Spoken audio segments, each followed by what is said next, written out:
Nessa semana entrou em vigor uma resolução aprovada pelo Conselho Nacional de Trânsito, CONTRAN, que autoriza a implementação do pedágio automático de livre passagem, sem aquelas praças de pedágios, sem as cancelas. Esse sistema novo é conhecido como Free Flow. Ele já está em vigor, já está autorizado a usar.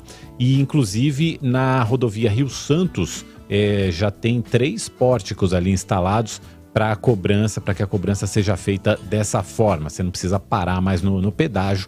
E a gente está aqui na linha com o presidente do Instituto Brasileiro de Direito do Trânsito, Danilo Oliveira Costa, que vai nos ajudar a entender melhor esse sistema. Danilo, bom dia, obrigado por estar aqui com a gente. Bom dia, obrigado Mauro, obrigado Michele pela oportunidade de a gente estar se comunicando aí com seus ouvintes. Bom dia aos ouvintes da Nova Brasil FM do Jornal Nova Manhã. Estamos aqui à disposição exatamente para esclarecer esses pontos sobre o Free Flow aí. Então, como é que vai funcionar esse sistema? Em primeiro lugar, só para a gente deixar claro para os nossos ouvintes. Na verdade, o CONTRAN, o Conselho Nacional de Trânsito, deu uma autorização para que aquele que administra a via ou faz a concessão sobre essa via possa colocar esse sistema de livre passagem que é utilizado em mais de 20 países, e na América Latina nós temos o exemplo do Chile. E nessa sistemática tenta desburocratizar o trânsito na via sem a parada que estamos acostumados para o pagamento do pedágio. E assim a gente dá mais fluidez no trânsito, trazer a economia para os transportes, porque a gente tem um desgaste muito grande aí de frenagem dos veículos, pneus, e com essa frequência realmente há um desgaste e um uso excessivo desses materiais no transporte pesado, e também desburocratizar para que o cidadão consiga andar nas vias com menor velocidade, mas chegando ao seu destino mais rápido. Então esse é o interesse e o que tem como objetivo o Free Flow, mas a gente precisa estar atento para outras questões que estão dentro dessa resolução.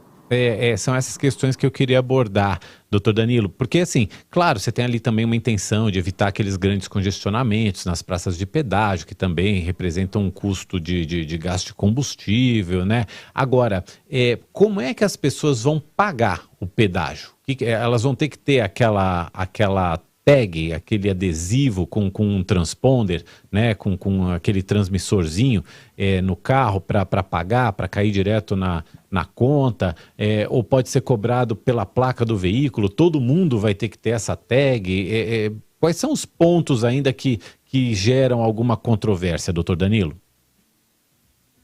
A gente, Mauro, tem uma controvérsia desde a competência sobre a via, que quem é que vai estabelecer esse regramento. A resolução deixou em aberto quem vai determinar ou não que haja o Free Flow. Você deu o exemplo aí da rodovia Rio Santos, que vai utilizar em primeira mão, só que nessa primeira implementação a gente vai ter o pagamento automático, mas não vai ter o pagamento por quilômetro rodado.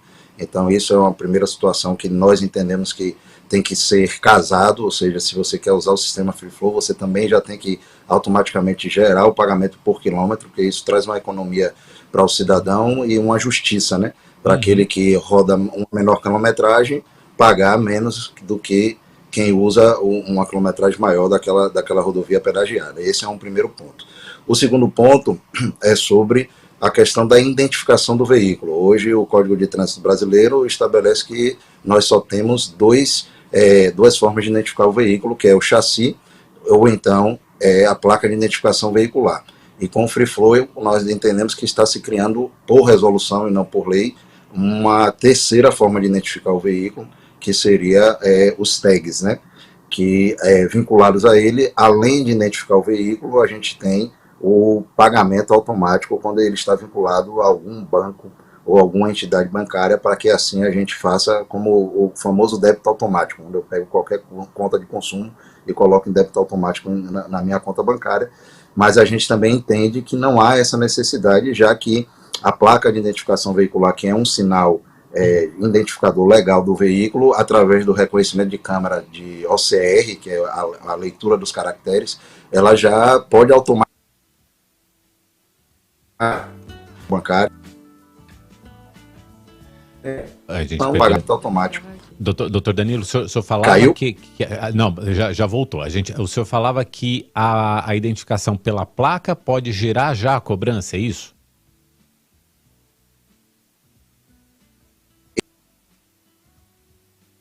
E A gente bancária e pediria que ali fosse feito o débito automático. por débito automático já pela identificação da própria placa e aí casada aí com a conta bancária do proprietário do carro, é isso, né? Exatamente. Mas aí haveria algum tipo de notificação que a pessoa poderia ter para saber quanto ela está pagando ou só depois quando ela fosse checar lá na frente é que ela ia saber o quanto de fato ela pagou? Isso que é a sistemática a ser utilizada e homologada pelas concessionárias, em que nós tenhamos algum tipo de aplicativo, igual ao de banco e outros, para que eu consiga identificar qual a quilometragem, qual o pórtico que eu passei e qual o pagamento que foi debitado na minha conta bancária. É importante frisar que nós temos aí dois elementos essenciais, que é a fiscalização, que através dessas identificações automáticas também nós poderemos ser fiscalizados pelas entidades de trânsito sobre a regularidade de pagamento de PVA, licenciamento, que hoje, inclusive, o reconhecimento da OCR é feito assim nas blitz de trânsito para automatizar o cidadão, quando está passando pela blitz, a gente já tem uma pistola com os agentes de trânsito que identificam a placa e já com a sistemática veem se aquele veículo tem alguma restrição de circulação, seja por furto administrativo ou não pagamento das suas taxas e impostos. E nós temos a segunda questão, que é a LGPD, que a partir daquele momento a gente vai estar liberando as informações sobre os nossos veículos para as concessionárias. Só para terminar, existe alguma possibilidade de todos os proprietários de veículos que queiram viajar, que queiram passar por determinadas rodovias, serem obrigados a ter a tag no carro? Porque aquilo às vezes gera um custo, não só da instalação, como uma mensalidade também. Isso é possível ou obrigatoriamente é preciso dar ao proprietário do veículo alternativas para que ele não precise instalar essa tag? Segundo a resolução, não haveria essa obrigatoriedade de aderir à tag, mas como pano de fundo nós temos que, para você utilizar o meio de pagamento automatizado, sem você precisar entrar no banco ou no aplicativo ou para pagar, você teria que aderir a essa tag. Então é quase que uma adesão realmente obrigatória a essa tag, que é um dos questionamentos do Instituto, que vem trazer essas questões dos impactos dos marcos regulatórios, e que a gente entende que só com a placa de identificação veicular a adesão seria obrigatória para todo cidadão, mas não geraria nenhum tipo de custo. E assim realmente nós teríamos eficiência na implantação do Free Flow, já que a placa de identificação veicular é obrigatória, o cidadão já teve o custo com a aquisição dela, e assim ele vai utilizar o sistema de livre passagem e pagamento automatizado só com a placa, sem nenhum outro dispositivo adicional. Doutor Danilo, o senhor até citou a questão de uma fiscalização das pendências, né, do carro, financeiras e tal, e o nosso ouvinte Pinheiro de Campinas, ele fala também sobre a implementação do controle de velocidade por esse mesmo sistema. Provavelmente isso ocorra na sua visão, já está ocorrendo. E só queria também, para finalizar da minha parte, se o senhor pudesse citar algum país que utilize de forma positiva esse sistema que o senhor tem acompanhado. Realmente, se houver um compartilhamento daquelas câmeras e dos identificadores, a fiscalização de trânsito poderá ser ampliada, não só para, como eu disse, o olhar do licenciamento da legalidade do veículo, como também de veículos que estão em situação de impedimento de circular porque tem restrição de furto e roubo, ou então administrativa. Então, realmente, por isso que a gente diz, o tag não é que nós sejamos contrários, mas legalmente ele não traz, inclusive, essa segurança, já que não é fabricado, instalado por um ente credenciado e legalmente previsto no CTB. Já quanto à implantação eficiente e legal, a gente tem todos os exemplos muito positivos, até porque realmente o Free Flow é algo que veio para ajudar o cidadão, desburocratizar e, como eu disse, dar fluidez ao trânsito. A gente que usa aí as rodovias sabe que, principalmente em São Paulo, em feriados, é um gargalo muito grande na fluidez do trânsito. Então, todos os exemplos dos 20 países, inclusive do Chile, eles são extremamente positivos. Só temos que ter cuidado com esses impactos aí de um marco regulatório, às vezes, construído sem o devido estudo. Doutor Danilo, a gente já está com o tempo estourado, mas eu vou conceder 30 segundinhos só para mais uma curiosidade minha. Esse sistema Free Flow, ele pode ser uma porta de entrada para o pedágio urbano, para a cobrança de pedágio em vias rápidas, por exemplo, dentro de cidades?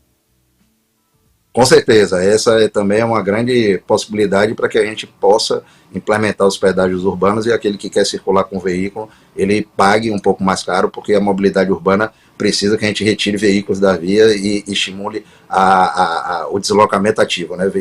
Bicicleta, a pé. Então, realmente é uma forma de entrar esse tipo de modalidade do pedágio urbano. E pode instalar pedágio em cidades? Pode.